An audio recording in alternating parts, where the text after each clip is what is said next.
کسی اور کمیونٹی کے اوپر اس طرح کا پاکستان میں ظلم نہیں ہوا. اور میں کئی دفعہ گیا بھی، جب وہاں بڑے بڑے سانیہ ہوئے میں ان کے ساتھ گیا بھی، میں نے ان کا خوف بھی دیکھا ہوا ہے. تو جب یہ ابھی انسیڈنٹ ہوا مچھ کے اندر، یہ جو ہمارے کوئلے کی کانوں کے اوپر مزدور کام کر رہے تھے اور 11,000 کمیونٹی کے مزدوروں کو بڑی بے دردی سے قتل کیا گیا، تو میں اس کے اوپر پہلے تو ایک چیز آپ کو بتا دوں کہ یہ ایک اس سازش کا حصہ ہے جو کہ میں پچھلی مارچ سے پہلے میں نے اپنی کیبنٹ کو بتایا تھا، میں نے پھر پبلک سٹیٹمنٹس دیے ہیں اس کے اوپر کہ ہندوستان پوری طرح پاکستان کے اندر انتشار پھیلانے کی کوشش کر رہا ہے. اور ایک جگہ ہے سیکٹیرین، ان کا پروگرام، بلکہ میں نے اپنی کیبنٹ کو بتایا تھا پچھلی مارچ میں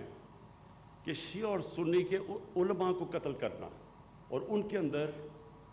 ایک ملک کے اندر انتشار کی کیفیت پھیلانا. اس میں اپنی انٹیلیجنس ایجنسیز کو خاص طور پہ خراج تحسین پیش کرتا ہوں کہ انہوں نے 4 بڑے یہ جو دہشت گردی کے ایونٹس ہونے لگے تھے اور ایک اسلام آباد کے باہر، وہ ہماری انٹیلیجنس ایجنسیز کی وجہ سے بچ گئے. اس کے باوجود ایک ہائی پروفائل سنی عالم کا قتل کیا گیا کراچی میں، اور بڑی مشکلوں سے ہم نے ایک آگ بجھائی جو کہ سیکٹیرین ڈیوائیڈ ہونے والی تھی. تو یہ جو ہمیں پہلے سے آئیڈیا تو تھا کہ یہ جو ہوا ہے مچھ کے اندر، اور جب یہ ہوا تو میں نے سیدھا اپنے انٹیریئر منسٹر کو بھیجا کوئٹہ، اور انہوں نے بڑی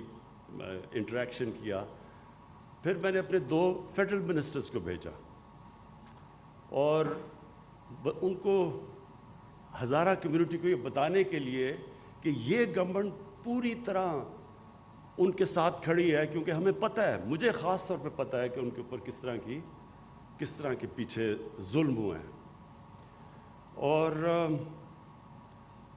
میں نے ان کو شیورٹی دی کہ ہم ان کی ہر قسم کی جو بیچارے لوائقین ہیں، اب ان کے گھروں میں جو کمانے والے تھے وہ مار دیے انہوں نے، تو میں نے ان کو شیورٹی دی کہ ہم ان کو پوری طرح کمپنسیٹ بھی کریں گے، ان کا ہم پوری طرح دھیان بھی رکھیں گے. تو کل تک سب ڈیمانڈز مان چکے ہیں، جو بھی ڈیمانڈز انہوں نے کی ہم سب مان چکے ہیں. ان کی ایک یہ ڈیمانڈ ہے کہ جی پرائم منسٹر آئے تو پھر ہم لاشوں کو دفنائیں گے. میں نے ان کو میسج پہنچائی ہے کہ دیکھیں، جب سب ڈیمانڈز بھی آپ کی مان لی ہیں تو یہ ڈیمانڈ کرنا کہ ہم دفنائیں گے نہیں جب تک پرائم منسٹر آئے نہ، یہ کسی بھی ملک کے پرائم منسٹر کو اس طرح کی بلیک میل نہیں کرتے، کیونکہ یہ ایک ملک کا جو پرائم منسٹر تھا ہر کوئی بلیک میل کرے گا. پھر سب سے پہلے تو یہ جو ڈاکوؤں کا ٹولہ ہے کہ جی ہمارے سارے کرپشن کے کیسز معاف کرو نہیں تو ہم گورنمنٹ گرا دیں گے، یہ بھی تو ایک بلیک میل چل رہی ہے 2.5 سال سے. تو اس لیے یہ بڑا امپورٹنٹ ہے کہ جب ساری ڈیمانڈز بھی مان لی ہیں، اور میں نے ان کو کہا ہے کہ جیسے ہی آپ ان کو دفنائیں گے میں کوئٹہ آؤں گا اور لوائقین کے ساتھ ملوں گا. اور میں پھر آج یہ اب اس پلیٹ فارم سے کہہ رہا ہوں کہ اگر آج اب ان کو دفناتے ہیں، میں آج کوئٹہ جاتا ہوں اور لوائقین کو ملتا ہوں. تو یہ کلیئر ہو جانا چاہیے کہ ساری آپ کی ڈیمانڈ بھی مان لی ہیں، لیکن یہ نہیں کر سکتے کہ آپ ایک کنڈیشن لگا دیں جس کی کوئی سمجھ نہیں ہے کہ جناب جب آپ پرائم منسٹر آئے گا تو ہم دفنائیں گے. تو پہلے آپ ان کو دفنائیں، اور آج آپ دفناتے ہیں تو میں آج آپ کو گارنٹی کرتا ہوں کہ آج ہی میں کوئٹہ پہنچتا ہوں. اب عامر ہاشمی، یہ آپ کے اوپر بہت بڑی ذمہ داری ہے، اور ہماری جو آئی ٹی منسٹری ہے، امین آپ کو بھی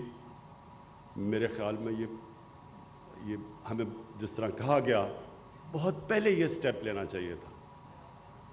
کیونکہ ساری دنیا یہ جو انقلاب آ رہا ہے یہ آئی ٹی کے اندر انقلاب آ رہا ہے، اور بڑی تیزی سے یہ بڑھ رہا آگے. اور یہ جو ابھی بھی ہم نے دیکھا کہ کووڈ کے دوران جن کمپنیز نے گین کیا وہ ساری آئی ٹی کمپنیز تھیں. سو اس لیے ہم پیچھے رہ گئے ہیں، اور ہمیں یہ بہت پہلے اس طرح کے انسینٹیوز دینے چاہیے تھے اپنے آئی ٹی سیکٹر کو، جو کہ ان اسپیشل ٹیکنالوجی زونز میں دیے جا رہے ہیں۔ کوشش یہ ہے کہ ہم جو بھی پہلے رکاوٹیں تھیں ہمارے آئی ٹی سیکٹر کے سامنے، این ڈی یو کے اندر ایک پورا سیمینار کیا گیا، وہ ساری رکاوٹیں بتائیں، جو اسٹیک ہولڈرز تھے انہوں نے آ کے بتایا کہ ہمیں کس کس کے پرابلمز آ رہے ہیں، ایف بی آر سے کیا پرابلم ہے، اسٹیٹ بینک آف پاکستان سے کیا پرابلم ہے، ہم کس طرح کی فیسلٹیز انسینٹیوز چاہتے ہیں۔ تو یہ جو ٹیکنالوجی زون کا مقصد یہ ہے کہ ہم اپنے آئی ٹی سیکٹر کو ہر قسم کی انسینٹیوز دیں، تاکہ ہمارا آئی ٹی سیکٹر جس کو بہت پہلے آگے جانا چاہیے تھا، تاکہ وہ خود بھی آگے جائے، اپنے نوجوانوں کو، جو ہمارا ایک جس طرح کا young population second youngest population ہے دنیا میں، اس کے لیے روزگار بھی ملے، اور پھر ملک کے لیے جو سب سے امپورٹنٹ چیز ہمارے لیے کہ ہم ایکسپورٹ کریں، ہماری آئی ٹی کی ایکسپورٹس اتنی ہوں کہ ہمارے ملک کا فارن ایکسچینج ریزروز بڑھے، جو کہ اس وقت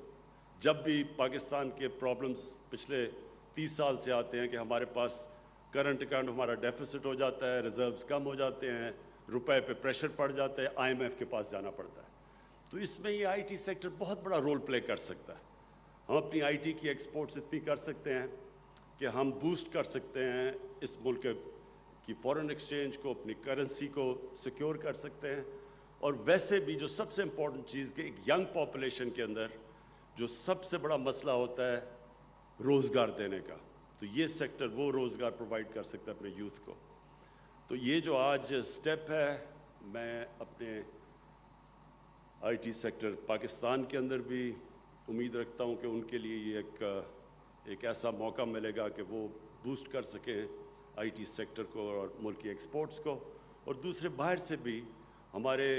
امریکہ کے اندر اور باہر بھی آئی ٹی کے اندر پاکستانی بیٹھے ہوئے ہیں جو اس کا فائدہ اٹھا سکتے ہیں ان انسینٹیوز کا، اور پلس ہم امید رکھ رہے ہیں کہ باہر سے انویسٹمنٹ بھی ہمارے آئی ٹی سیکٹر کے اندر آئے گی۔ تو میں پھر سے عامر ہاشمی آپ کو یہ ریئلائز کرواتا ہوں کہ بہت بڑی ذمہ داری ہے آپ کے اوپر، لیکن میں آپ کو ایشور کرتا ہوں کہ ہماری گورنمنٹ پوری طرح آپ کے پیچھے کھڑی ہوگی۔ ان اسپیشل ٹیکنالوجی زونز کو کوئی بھی مسئلے مسائل آئے تو ہماری گورنمنٹ ان مسئلے مسائل کو دور کرے گی۔ شکریہ۔